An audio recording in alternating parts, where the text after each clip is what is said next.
Hello Virgos, mga ka-UVG ako ulit. So, tingnan natin Virgo kung anong mensahe sa'yo. Anong mensahe kay Virgings? Para po sa mga hindi makaka-resonate, better luck next time po. Para po sa mga makaka-resonate, thank you po in advance, Virgo. So, tingnan po natin kung anong mensahe mo, Virgo. Anong mensahe ni Virgo para po sa mga hindi makaka-resonate, better luck next time. This is general read, so let's see.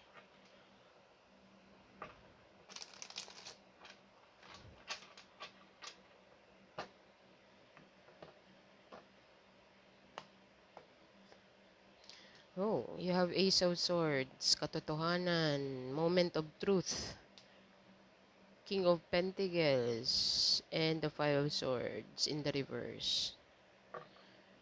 Merong magdadrama dito, Virgo. Two of Swords at the bottom of the deck. So, meron ditong nakapagdesisyon. Meron ka ditong malalaman about katotohanan. Merong aha moment dito regarding sa King of Pentacles or I don't know kung sino tong King of Pentacles. Wala po tayong gender sa energy. So, with the Five of Swords in the reverse, para sa akin kasi conflict, drama. Okay, ang Five of Swords pero in the reverse na siya. Okay. Kung dati maulan, ngayon may araw na. Okay, kasi surrender ka na, pagod ka na. Pagod ka nang umiyak, pagod ka nang magsabi ng mag-accept ng mga drama or gaslighting or ewan ko, basta tapos ka nang matrigger dito. Okay. Nag-totally fully tinalikudan mo ng sitwasyon dito kung ano pa man yung mga hinaing nila or what or something. Nag-shutdown ka na dito kaya yan, meron ka ng liwanag. Okay. Clarify each card. What is the Ace of Swords for my Virgo, please? Ano po ang Ace of Swords? Clarify the Ace of Swords. Ace of Swords. Daming swords dito. Air sign. Let's see. Clarify the Ace of Swords.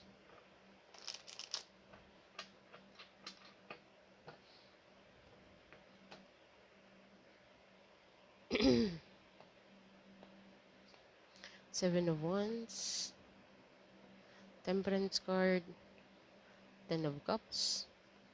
And the Eight of Cups. Okay. Meron ditong gustong makipaglaban. Ipaglaban ng sitwasyon. Ibalanse ang sitwasyon. Okay. Pero merong isa dito. Hindi ko alam kung pagbabalik or clarify the Eight of Cups. Justice card. Okay. Nasa huli ang pagsisisi. Clarify the Ten of Cups. Eh, dalawang card yun. Three of Swords. God damn. Hindi ko nakita. Nine of Pentacles. So, sa nakikita ko dito, Virgo, nag-walk away ka sa sitwasyon or merong nag-walk away dito sa isang sitwasyon, okay, parang feeling ko, ang inaasahan niya is, parang feeling niya siya na, yun ang pinaka-final, but it's not. Okay, so merong heartbroken dito at ang katotohanan is naisiwalat. May nakaalam ng katotohanan or ikaw ang makakaalam ng katotohanan. Kung ano man ang itinago sa dilim, ay maisisiwalat sa liwanag. Okay, yung baga walang usok na walang apoy. Tama ba? Walang alikabok na hindi, basta, something like that. Okay, pero meron ditong isang tao na gusto niyang ipaglaban. Gusto niya pa dito one try pa, one shot pa. Pero yung isang dito surrender na. As I said, with the Five of Swords. Drama thing, conflicting. Merong na nakapasa dito ng test. Pagod na. With the Two of Swords in the reverse at the bottom of the deck. So, may nakapag fully decide dito na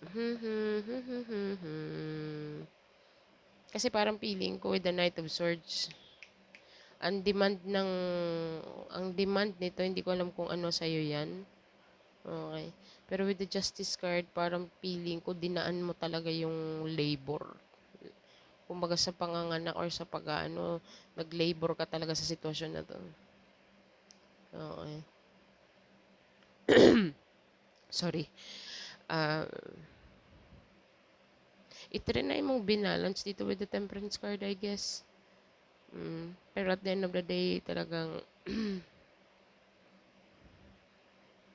meron ditong nasaktan, heartbroken. Kasi expected niya dito 10 of cups eh. Either way to Virgo. 10 of Cups na uwi sa 8 of Cups, na uwi sa 3 of Swords and the Justice card. Merong isa dito, meron siyang mentality na ito na siguro yung karma ko, or si Virgo na siguro ang karma ko, or ikaw Virgo, nagsasabi ka na siya na yata ang karma ko. Gets mo ko? Karma is a projection anyways. Itatry kong hindi i-put out dito sa channel ko yung about karma. Kasi projection yan eh. So, itatry kong hindi magbanggit yan, pero sa nakikita kong malinaw kasi dito na merong napapasabi sa sarili niya na si Virgo na siguro ang karma ko, or gets mo ko, or ikaw Virgo nakakapagsabi ka on someone na ikaw na siguro ang karma ko. Gets mo ko, ang expectation kasi nito sa iyo is 10 of Cups. Okay. Hindi ko alam kung ano ang pinakita mo dito sa taong to, that you are very independent, kasi lahat siguro nang nakadeal nitong person na to is very codependent. Okay. Ikaw lang yung someone na very independent na na-encounter niya in his whole life or her life. Kung sino man yan, kapatid man yan, lovers man yan, kaibigan man yan.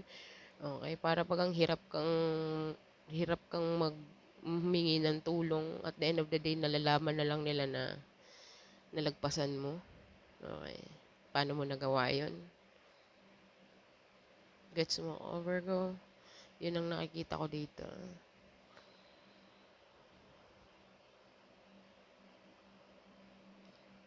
All about truth, Ace of Swords. Ang katotohanan talaga dito is like, nag-walk away ka dito. Yeah. The moment na nag-walk away ka, Virgo, may masakit. Ang sakit talaga, ang sakit. Parang feeling ko nararamdaman ko din to kung sino man to. Ang sakit kasi dapat, hindi ko alam kung nakaplano na kayo nito or may pinagplanuhan na kayo. Alam mo ba yung kanta? Mga anak at bahay nating pinaplano, lahat ng ito'y nawala nung iniwan mo ko. Yung lyrics na yon, yung part na yon, parang yun ang nakukuha ko dito. Kaya ngayon, parang yun ang nakikita ko dito. Hindi ko alam kung career sa'yo yan. Basta, the moment na nag-walk away ka, parang na lumit ang customer, parang nawala yung motivation or yung energy is bumaba. Ang energy ng workplace, parang bumaba. Pero kulang. You know what I mean? Virgo, yun ang nakikita ko. Ikaw nagbibigay ng balance dito. The moment na na-out of balance, merong na-out of balance, nakukope up mo or nadidiskartehan mo agad. Pero I think, hindi ka mag-walk away kung hindi ka sagad or hindi ka take for granted into the situation. Okay. So, the moment na nag-walk away ka, everybody is heartbroken or someone, merong specific person na talagang tinamaan dito. Okay, Virgo. At yun ang katotohanan. You speak your truth, Virgo. Parang nagsalita ka dito nung may kinommunicate ka dito na I'm done. Okay.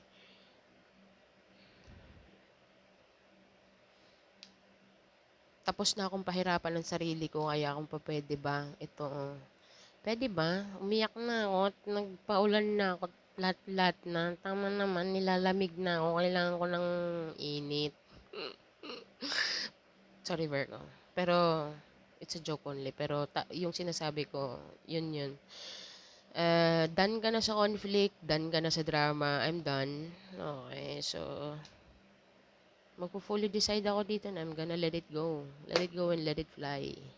Okay, may specific person dito na nakakapagsabi na, tiyang inang yan. Ay, sa Virgo na nga yata ang karma ko kasi wala pa siyang na-encounter, or maybe yung career sa workplace, wala pa silang na-encounter na kasing dedicated mo. Kapag merong something, insigida, to the rescue Okay. Binibigay mo yung pinaka-the best mo na makatulong man, hindi man sa malaki, pero sa maliit na bagay, malaking bagay, tinatry mo pa rin ng best mo na mag-workout. Okay. Pero since the moment na nag-walk away ka, and then all of a sudden, Everybody is sad. Everybody is heartbroken. Okay. May kulang. So, yun nakikita ko dito. Clarify the King of Pentacles for my Virgo, please. Two of Wands. Oh. Queen of Swords. King of Swords. May couple card tayo dito, Virgo. Merong nagpaplano dito or merong the light at the end of the tunnel. Okay. Someone from the past, Virgo. In some point, naging kayo nito or in some point, di ko alam kung kapatid mo yan or jowa mo yan or couple kayo nan before or asawa mo before, I don't know. But there is something here na clarify. Seven of Swords. Yeah, he cannot be trusted. Oh my God. Kung sino man ang person in the past mo, Virgins. Oh my God. With the Three of Cups. This is definitely, be careful lang, Virgo. Clarify the King of Pentacles more. Four of Pentacles. Four of Cups. Sa nakikita ko dito, Virgo, meron ka ditong nireject. Okay. Meron ka ditong hiniwalayan. It's very clear. Because of the third party situation. Someone put you on the third party and I think you take your power back. Okay, and then gusto niyang bumalik dito with the Three of Cups, Seven of Swords in the I think ito yung issue niya before. Ito yung issue mo sa kanya. Tong person na to, nilagay ka niya sa third party and then you find your way back. You see the light at the end of the tunnel. Meron kang nagplano ka and then utakan pala ha. O sige, utakan din. Nag-mirror ka dito eh. Meron ka ditong minirror mo yung action ng person na to. Ginaya mo siya. Hindi ko naman sinabing ginaya mo siya na nagjowa rin or naglandi ka din. Okay, kasi it's very clear na this is a third party with the Three of Cups, Seven of Swords, and the Devil card. Virgins, this is definitely, ito ang issue niya before, very toxic person. Entertainment, laging nag-i-entertain. Ito yung issue mo sa kanya before and then nireject mo tong person na to, gumawa ka ng daan para sa'yo kasi parang meron kang mentality na there's so many fish in the sea, I can see the light at the end of the tunnel, so I'm gonna make a move. Okay, at some point, ginaya mo to, pero ang isip ng tao na to, kung sino man yan siya, Virgins, meron ka ditong parang iniisip niya na may much better kang inaccept. Pero parang feeling ko, energy mo lang itself. Okay, hindi ko alam kung merong King of Pentacles na... Clarify the King of Pentacles, please. Strength guard. Rejected din to sa'yo eh. Kung merong nagdi-discard sa'yo, kung aware tong person na to, na may nagdi-discard din sa'yo na King of Pentacles, I think dalawa silang rejected, wala kang pinansin. Okay. Siguro, pero sa isip nito, parang feeling ko nagre-revenge ka, pero it's not what this person think it is. Kasi you are more focusing on what? Focusing on what? Focusing on your money, focusing on your finances, focusing on focus ka sa savings mo ngayon, okay. And kung sino man tong dalawang person na to, wala po tayong gender sa energy, so bahala na po kayo. Ang issue nitong past person mo is like third party situation, entertainment situation, daming ini-entertain, napagod ka na. So, minirror mo yung action niya, nawalan siyang atensyon.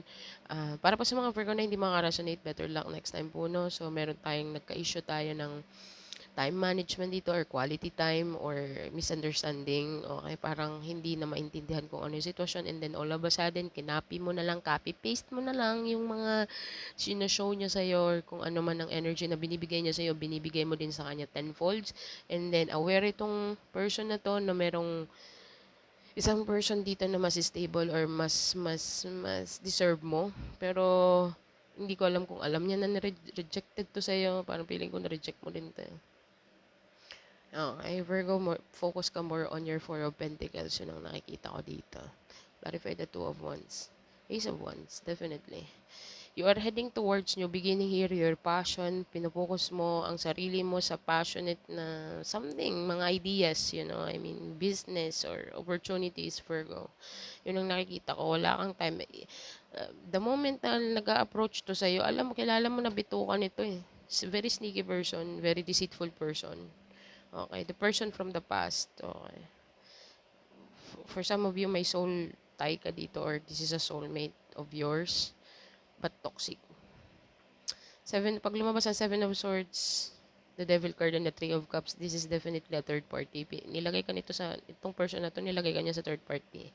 Tapos alam niya siguro may nadidiskarte sa'yo dito, pero hindi ko alam kung aware siya na na-reject mo. Okay, kasi you are focusing more on your finances here with the Four of Pentacles and you are heading towards your Ace of Wands. So, passionate new beginning, yung passionate ka, yung hilig mo, yung favorite mong gawin, yung talagang nai-ignite or motivated kang gawin araw-araw. I think you are more focusing on that. Kung paano mo magagawa or paano mo madidiscard yan. Okay, wala kang parang feeling ko wala kang time sa kanila. Virgins. Ang lakas ng rejection mo din dito. Okay. Hindi ka nagpapapasok ng mga kung sino man. Basta-basta with the Four of Cups and the Strength card because you're done. Okay. Nakita ko dito, Virgins. Bahala ka kung sino yan sa'yo, boss mo yan, coworker, friends, friends of friends, I don't know, family member.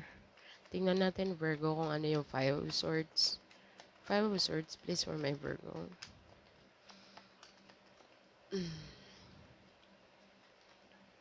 Oh, decision making. Decision making, Virgo. Nine of Cups, Two of Pentacles. Tell me more. With the Page of Wands. Okay, merong message dito, Virgo. Okay. With the Knight of Pentacles, very slow. Slow moving. Merong apology din. Merong offer. But with the Lover's card, Virgo, and the Nine of Cups, this is definitely a person, okay, na gustong makipag-communicate sa'yo, may gustong makipag-usap sa'yo dito very desperately. Page of Wands is a good news. Adventure. Okay.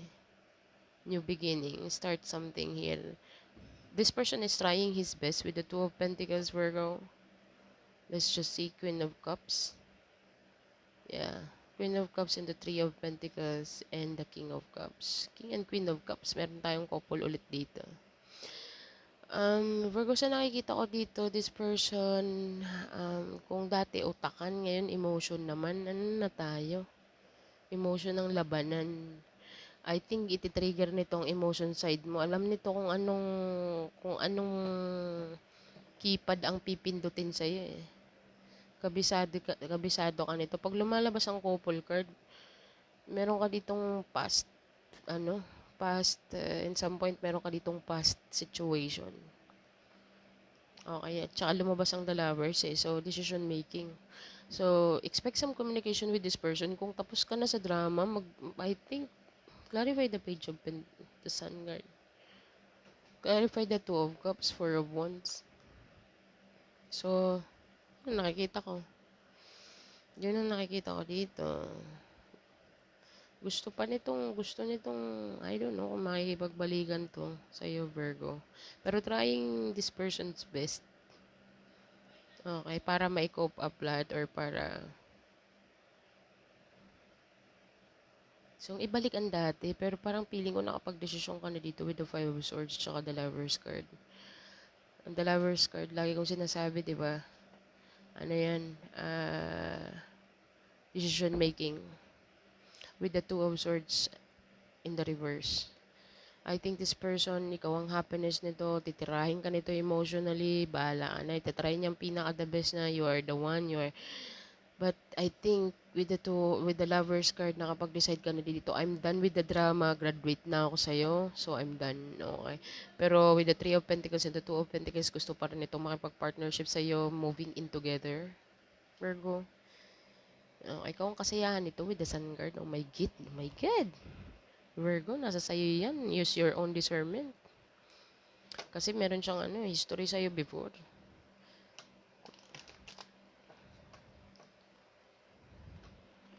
Maganda din ang ginawa mong mirror dito. Okay. Ngayon, ang titirahin niya, emotion mo naman. Mga sweet talk na naman. Hindi ko alam kung ano magiging response mo kasi ang response mo dito with the Queen of Cups. Queen of Cups and the King of Cups. So, imamatch mo ang energy nito. Pero meron kang desisyon with the Lover's card. Nasa sayo pa rin yan, Virgo. What is the bottom of the deck? Page of Knight of Pentacles. Slowly but surely. Merong apology din at the same time. Okay. New opportunity. Okay, Virgo. Opportunity na mag-move in together like hell no. I don't know. Depende sa'yo. Kaya nga meron kang the Lover's card. Kailangan mong you choose yourself or you choose communication is the key. Communication is the key. I think, sabi ko sa'yo, meron ditong communication, meron ditong gustong makipag-usap sa'yo, Virgo. It's very clear. Emotions are running high. A win-win outcome is in the forecast and the end of the top cycle approaches. So, yan ang nakikita ko dito, Virgo. Na-advise mo, bahala ka kung saan ka lalapag dyan.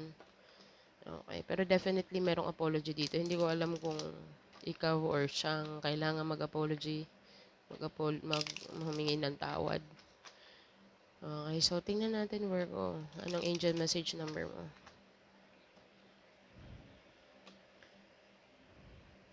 Angel message number for my Virgo, please. You have 10. Meron kang Jack. 10, 4. 10, 4, 8, Virgo. Google mo siya, angel message number. Angel message number 10, 4, 10.